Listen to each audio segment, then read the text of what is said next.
Hello, my name is Michael Farris. I'm a physician assistant with ARC. I'm going to talk to you today about the different types of neck pain that I see in the office. The first thing that we're going to discuss is neck and arm symptoms. So the most common cause of radicular symptoms or arm pain in a patient is a disc herniation. The space between the two bones, which is the disc, which is this portion right in here, bulges out or herniates into the back, so it's compressing the nerve, which is represented by this little yellow dot right here, this yellow structure here, and causing pain in the arm. It can cause numbness, weakness, tingling sensation in the arm, and in specific distributions. As the nerves come out of the spine here, they go to specific portions of the arm, so it's like a road map. Patients come in and they will tell me where the pain is on their arm, and I can tell them what level is being affected just from their description where their pain is. So this is a model of a cervical spine.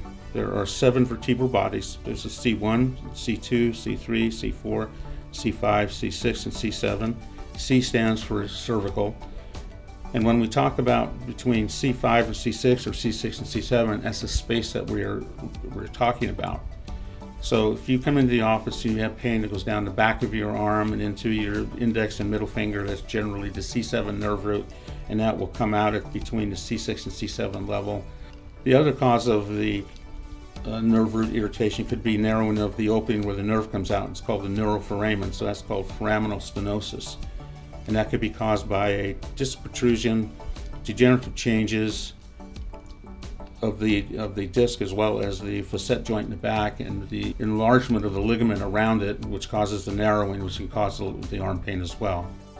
Now, treatment options for both of these would be the same. One would be non-steroidal anti-inflammatory medications, muscle relaxant, pain medication, physical therapy, which is very important because generally the physical therapist will get the patient better faster than I would. We refer these patients to McKinsey trained therapists. These are therapists that have gone to school an extra year after they've graduated to be certified in this specific treatment mode, which is basically just a repetitive motion, or if it hurts to bend forward, we bend them backwards and that sort of thing. So it's a movement preference type of exercises.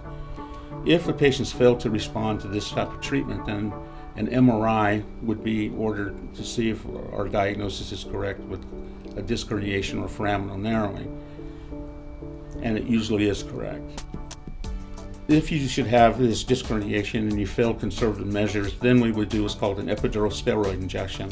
The entire procedure only takes about 12 to 15 minutes. Then they return to our office, and generally they will get better. If you should have any of these symptoms, please feel free to call my office. I would be happy to see you and discuss treatment options for you.